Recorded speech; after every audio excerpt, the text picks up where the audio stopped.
দিল্লির ছাত্র আন্দোলনে সংহতি জানিয়ে এবার মাঠে নামল ভারতের কমিউনিস্ট পার্টি বা সিপিআই।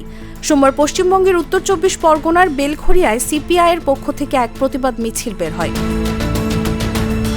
দলটির কর্মী সমর্থকরা হাতে প্ল্যাকার্ড নিয়ে দিল্লির আন্দোলনের সঙ্গে সংহতি জানান।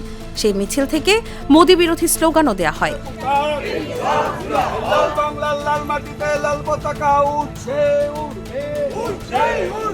এ বিষয়ে সিপিআই এরিয়া কমিটির সদস্য বাদল চন্দ্র জানিয়েছেন, দিল্লির ঘটনায় আমরা একটা প্রতিবাদ মিছিল করলাম। দলমত নির্বিশেষে যন্তর মন্তরে যে আন্দোলন শুরু হয়েছে তা ভাঙার জন্য রাষ্ট্রীয় ষড়যন্ত্র, ব্যাপক পুলিশি ব্যবস্থা, মেট্রো রেলের দরজা বন্ধ করে লাঠিপেটা করা হয়েছে।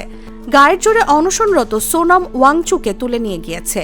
এই ভয়ঙ্কর ফ্যাসিবাদী প্রবণতার বিরুদ্ধে কোনো কোনো দেশের সব মানুষ রাস্তায় নেমেছিল। আমরাও রাস্তায় নেমে মিছিল করে প্রতিবাদ জানাচ্ছি। তিনি বলেন, এই প্রতিবাদ না করলে ভবিষ্যৎ প্রজন্ম ধ্বংস হয়ে যাবে। এর মধ্যে 20 জন শিক্ষার্থী আত্মহত্যা করেছে। আমাদের দেশের গোটা শিক্ষা ব্যবস্থা তছনছ করে দিয়ে দুর্নীতি হচ্ছে। গোটা শিক্ষা ব্যবস্থাকে তছনছ করে দিচ্ছে কেন্দ্রের নরেন্দ্র মোদী সরকার। মানুষের বিরুদ্ধে প্রতিবাদ করতে পারবে না।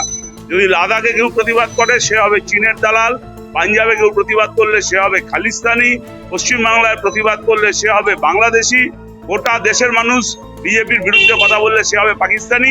মোদী সরকারের কঠোর সমালোচনা করে সিপিআই নেতা বলেন, মানুষ দুর্নীতির বিরুদ্ধে প্রতিবাদ করতে পারবে না।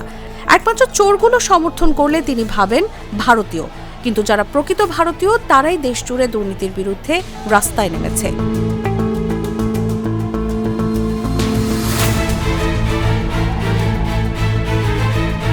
এদিকে দিল্লির ছাত্র আন্দোলনে সংহতি জানিয়ে মঙ্গলবার নিজেদের ভেরিফাইড ফেসবুক পেজে ইনকিলাব জিন্দাবাদ লিখে একটি স্ট্যাটাস দিয়েছে পশ্চিমবঙ্গ সিপিআই। এর সঙ্গে জুড়ে দেওয়া হয়েছে আন্দোলনকারীদের বক্তব্য সহ একটি ভিডিও। নিউজ ডেস্ক, জাগো নিউজ।